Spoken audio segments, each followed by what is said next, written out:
धन घमंड नभ गरजत घोरा, प्रियाहीन डरपत मन मोरा। दामिनी दमक रह ना घन माही, खल के प्रीति जथा थिर नाही। बरसहि जलज भूमि नियर आए, जथा नवहि बुध विद्या पाए। बूंद आघात सहहि गिरि कैसे, खल के वचन संत सह जैसे। क्षुद्र नदी भरी चली तराई, जस थोरेहु धनखल इतराई। भूमि प्रतिभा ढाबर पानी, जनु जीवही माया लपटानी। नमस्कार व्यूअर्स, और आप सब लोग कैसे हैं? आशा करती हूँ आप सब लोग अच्छे होंगे, स्वस्थ होंगे। और अब मेरा रामचरितमानस का किष्किंधा का पाठ अवश्य देखते होंगे। तो हम जान लेते हैं कि कल तक तो हमने रामचरितमानस किष्किंधा कांड में क्या जाना था और रामचंद्र जी कहाँ तक पहुंचे थे।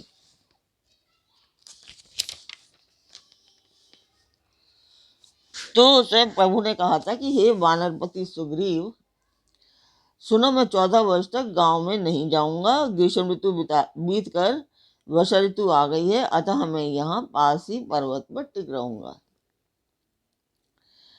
तुम अंगद सहित राज्य करो, मेरे काम का हृदय में सदा ध्यान रखना। तदंतर जब सुग्रीव घर लौट आए, तब श्री राम जी ने प्रवेशन पर्वत पर जा टिके। देवताओं ने पहले से ही उस पर्वत की एक गुफा को सुंदर बना रखा था। उन्होंने सोच रखा था कि कृपा की खान श्री राम जी कुछ दिन यहाँ आकर निवास करेंगे। सुंदर वन फूला हुआ अत्यंत सुशोभित है। मधु के लोभ से भौरों के समूह गुंजार कर रहे हैं। जब से प्रभु आए तब से वन में सुंदर कंद, मूल, फल और पत्तों की बहुतायत हो गई।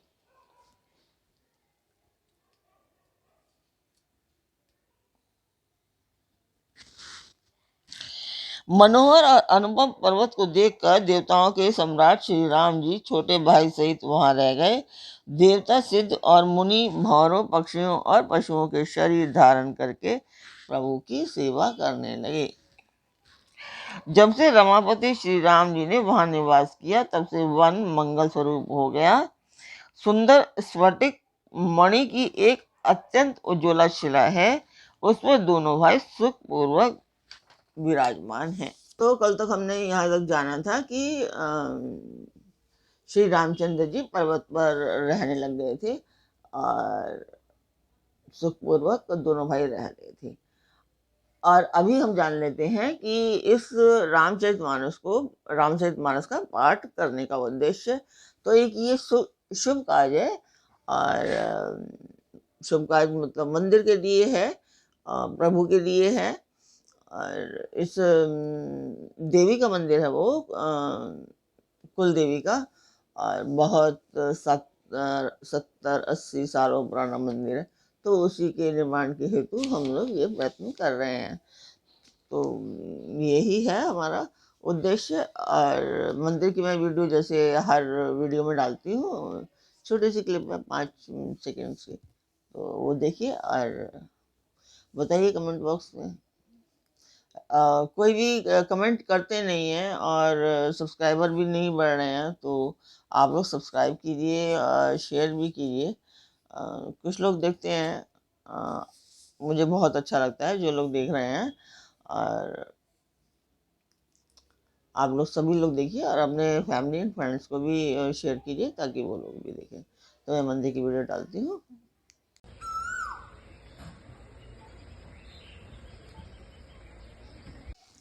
तो मंदिर की वीडियो आप लोगों ने देखी, आपको वो कैसी लगी बताएं कमेंट बॉक्स में। अच्छा, कमेंट में एक उनका मैसेज आता है कि आई एम रानी म्यूजिक के तरफ से। तो मुझे बहुत अच्छा लगता है। आज मैंने देख करके नाम ले लिया है कि आपको ये अच्छा लगेगा कि, तो मुझे मुझे उनका बहुत अच्छा लगता है और मैं लाइक भी करती हूँ। तो आप लोग भी कमेंट कीजिए। तो फिर आज का पाठ शुरू करते हैं। तो स्वागत करती हूँ मैं आप सभी का अपने इस कार्यक्रम रामचरितमानस के अयोध्या रामचरितमानस के किष्किंधा कांड में। कहते अनुज सन कथा अनेका, भक्ति वृत्ति नीति विवेका। वर्षा काल मेघ नभ छाए, गरजत लागत परम सुहाए। श्री राम जी छोटे भाई लक्ष्मण जी से भक्ति, वैराग्य, राजनीति और ज्ञान की अनेकों कथाएं कहते हैं। वर्षा काल में आकाश में छाए हुए बादल गरजते हुए बहुत ही सुहावने लगते हैं। लक्ष्मण देखू मोर गण नाचत बारिद पेखी, गृह वृत्ति रत हर्ष जस, विष्णु भगत कहो देखी। श्री राम जी कहने लगे, हे लक्ष्मण देखो, मोरों के झुंड बादलों को देखकर नाच रहे हैं, जैसे वैराग्य में अनुरक्त गृहस्थ किसी विष्णु भक्त को देखकर हर्षित होते हैं। घन घमंड नभ गरजत घोरा, प्रियाधीन डरपत मन मोरा। दामिनी दमक रह न घन माही, खल के प्रीत जथा थिर नाही। आकाश में बादल घुमड़ घुमड़ कर घोर गर्जना कर रहे हैं। प्रिया के बिना मेरा मन डर रहा है। बिजली की चमक बादल में ठहरती नहीं, जैसे दुष्ट की प्रीति स्थिर नहीं रहती। बरसहि जलद भूमि नियराए, जथा नवहि बुध विद्या पाए। बूंद अघात सहहि गिरि कैसे, खल के वचन संत सह जैसे। बादल पृथ्वी के समीप आकर बरस रहे हैं, जैसे विद्या पाकर विद्वान नम्र हो जाते हैं। बूंदों की चोट पर्वत कैसे सहते हैं, जैसे दुष्टों के वचन संत सहते हैं। क्षुद्र नदी भरी चली तो तराई, जस धोरी उधन खल इतराई। भूमि परत भाढ़ा भर पानी, जनु जीवहि माया लपटानी। छोटी नदियां भरकर तुड़ाती हुई चली, जैसे थोड़े धन से भी दुष्ट इतरा जाते हैं। पृथ्वी पर पड़ते ही पानी गंदला हो जाता है, जैसे शुद्ध जीव के माया लिपट गई हो। समटी समटी जल भरहि तलावा, जिमि सद्गुण सज्जन पहियावा। सरिता जल जल निधि महु जाई, होय अचल जिमि जीव हरि पाई। जल एकत्रित होकर तालाब में भर रहा है, जैसे सद्गुण सज्जन के पास चले जाते हैं। नदी का जल समुद्र में जाकर वैसे ही स्थिर हो जाता है, जैसे जीव श्री हरि को पाकर अचल हो जाता है। हरित भूमि तृण संकुल समुजी, परहि नहीं पंथ। जिमि पाखंड बाजते, गुप्त हो ही सदग्रंथ।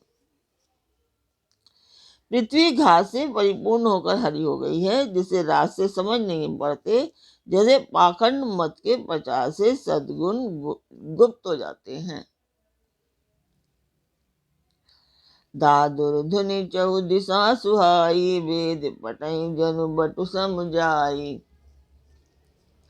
नव पल्लव भय बिटप अनेका, साधक मन जस बिले विवेका। चारों दिशाओं में मेंढकों की ध्वनि ऐसी सुहावनी लगती है, मानो विद्यार्थियों के समुदाय वेद पढ़ रहे हो। अनेकों वृक्षों में नए पत्ते आ गए हैं, जैसे वे ऐसे हरे भरे एवं समुदाय एवं सुशोभित हो गए हों, जैसे साधक का मन विवेक प्राप्त हो जाने पर होता है। अर्क जवास पात बिन भयऊ, जस सुराज खल उद्दम गयऊ। खोजत कतहु मिलई नहीं दूरी, करई क्रोध जिमि धर्महि दूरी। मदार और जवासा बिना पत्ते के ही हो गए, उनके पत्ते मतलब झड़ गए। जैसे श्रेष्ठ राज्य में दुष्टों का उद्यम जाता रहा, उनकी एक भी नहीं चलती। धूल कहीं खोजने पर भी नहीं मिलती, जैसे क्रोध धर्म को दूर कर देता है, अर्थात क्रोध का आवेश होने पर धर्म का ज्ञान नहीं रहता। शशि संपन्न सोई मई कैसी, उपकारी की संपत्ति जैसी। निरितम घन कंगोत विराजा, जनु दम्भी कर मिला समाजा। अन्न से युक्त लहलहाती हुई खेती से हरी भरी पृथ्वी कैसे सुशोभित हो रही है, जैसे उपकारी पुरुष की संपत्ति रात के घने अंधकार में जुगनू शोभा पा रहे हैं, मानो दंभियों का समाज आ जुटा हो। महावृष्टि चली भूट कियारी, जिमि स्वतंत्र भय बिगर ही नारी। कृषि निरावहि चतुर किसाना, जिमि बुध तजहि मोह मद माना। भारी वर्षा से खेतों की क्यारियां भूट चली हैं, जैसे स्वतंत्र होने से स्त्रियां बिगड़ जाती हैं। चतुर किसान खेतों को निरा रहे हैं, उनमें से घास आदि को निकाल कर फेंक रहे हैं, जैसे विद्वान लोग मोह मद और मान का त्याग कर देते हैं। देखत चक्रवाक खग नाही, कलिहि पाई जिमि धर्म पराही। उषर वर्षहि दिरि तृण नहीं जामा, जिमि हरिजन ही उपजे न कामा। चक्रवाक पक्षी दिखाई नहीं दे रहे हैं, जैसे कलयुग को पाकर धर्म भाग जाते हैं। उसर में वर्षा होती है, पर वहां घास तक नहीं उगती, जैसे हरि भक्त के हृदय में काम नहीं उत्पन्न होता। विविध जंतु संकुल मई भ्राजा, प्रजा बाढ़ जिमि पाई सुराजा। जहाँ तहाँ रहे पथिक थकी नाना, जिमि इंद्रिय गण उपजे ज्ञाना।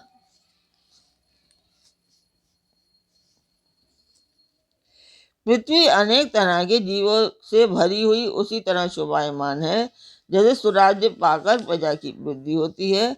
जहाँ तहाँ अनेक पथिक थक कर ठहरे हुए हैं, जैसे ज्ञान उत्पन्न होने पर इंद्रियां शिथिल होकर विषयों की ओर जाना छोड़ देती हैं। कबहु प्रबल वह मारुत, जहाँ तहाँ मेघ बिलाही। जिमि कपूत के उपजे, कुल सद्रम नसाही। कभी कभी वायु बड़े जोर से चलने लगती है, जिससे बादल जहां तहां गायब हो जाते हैं, जैसे कुपुत्र के उत्पन्न होने से कुल के उत्तम धर्म मतलब श्रेष्ठ आचरण जो है वो नष्ट हो जाते हैं। कबहु दिवस में निबिड़, तम कबहु प्रगट पतंग। बिन सही उपजई ज्ञान, जिमि पाई कुसंग सुसंग। कभी बादलों के कारण दिन में घोर अंधेरा छा जाता है, और कभी सूर्य प्रकट हो जाते हैं, जैसे कुसंग पाकर ज्ञान नष्ट हो जाता है और सुसंग पाकर उत्पन्न हो जाता है। वर्षा विगत शरद ऋतु आई, लक्ष्मण देखऊं परम सुहाई। फूले काश सकल मई छाई, जनु वर्षा कृत प्रगट बुढ़ाई। हे लक्ष्मण, देखो वर्षा बीत गई और परम सुंदर शरद ऋतु आ गई। फूले हुए काश से सारी पृथ्वी छा गई, मानो वर्षा ऋतु ने काश ऋतु सफेद बालों के रूप में अपना बुढ़ापा प्रकट किया है। उदित अगस्त्य पंत जल शोषा, जिमि लोभहि शोषई संतोषा। सरिता सर निर्मल जग सोहा, संत हृदय जस गत मद मोहा। अगस्त्य के तारे ने उदय होकर मार्ग के जल को सोख लिया, जैसे संतोष लोभ को सोख लेता है। नदियों और तालाबों का निर्मल जल ऐसी शोभा पा रहा है, जैसे मद और मोह से रहित संतों का हृदय। रस रस सूख सरित सर पानी, ममता त्याग करई जिमि ज्ञानी। जानी शरद ऋतु खंजन आए, पाई समय जिमि सुकृत सुहाए। नदी और तालाबों का जल धीरे धीरे सूख रहा है, जैसे ज्ञानी पुरुष ममता का त्याग करते हैं। शरद ऋतु जानकर खंजन पक्षी आ गए, जैसे समय पाकर सुंदर सुकृत आ जाते हैं, पुण्य प्रकट हो जाते हैं। पंक नरेनु सोह असि धरनी, नीति निपुण निर्भ के जसि करनी। जल संकोच विकल भई मीना, अबुध कुटुम्बि जिमि धनहीना। न कीचड़ है न धूल, इससे धरती निर्मल होकर ऐसी शोभा दे रही है जैसे नीति निपुण राजा की करनी। जल के कम हो जाने से मछलियां व्याकुल हो रही हैं, जैसे मूर्ख कुटुंबी धन के बिना व्याकुल हो जाता है। बिनु घन निर्मल सोह आकाशा, हरिजन इव परिहरि सब आशा। कहूँ कहूँ वृष्टि शारदी थोरी, कोई एक पाँव भगति जिमि मोरी। बिना बादलों का निर्मल आकाश ऐसा शोभित हो रहा है जैसे भगवत भक्त सब आशाओं को छोड़कर सुशोभित होते हैं। कहीं कहीं शरद ऋतु की थोड़ी थोड़ी वर्षा हो रही है, जैसे कोई बोले ही मेरी भक्ति पाते हैं। चले हर्षी तजी नगर निर्भर, तापस बनिक भिकारी। जिमि हरि भक्ति पाई श्रम, तजहि आश्रमी चार। शरद ऋतु पाकर राजा, तपस्वी, व्यापारी और भिखारी क्रमशः विजय, तप, व्यापार और भिक्षा के लिए हर्षित होकर नगर छोड़कर चले, जैसे श्री हरि की भक्ति पाकर चारों आश्रम वाले नाना प्रकार के साधन रूपी श्रमों को त्याग देते हैं। तो मैं आज का पाठ यहीं पर पूर्ण करती हूँ। कल फिर मिलेंगे एक नए पाठ में, एक नई उमंग, एक नई तरंग के साथ। तब तक आप मेरा चैनल सब्सक्राइब कीजिए, लाइक और शेयर कीजिए, और अपने परिवार और मित्रगणों को अवश्य कहिए सब्सक्राइब और शेयर करने के लिए। और एक लाइक तो बनता है, तो आप लोग लाइक अवश्य किया कीजिए। तो कल फिर मिलते हैं, तब तक के लिए नमस्कार।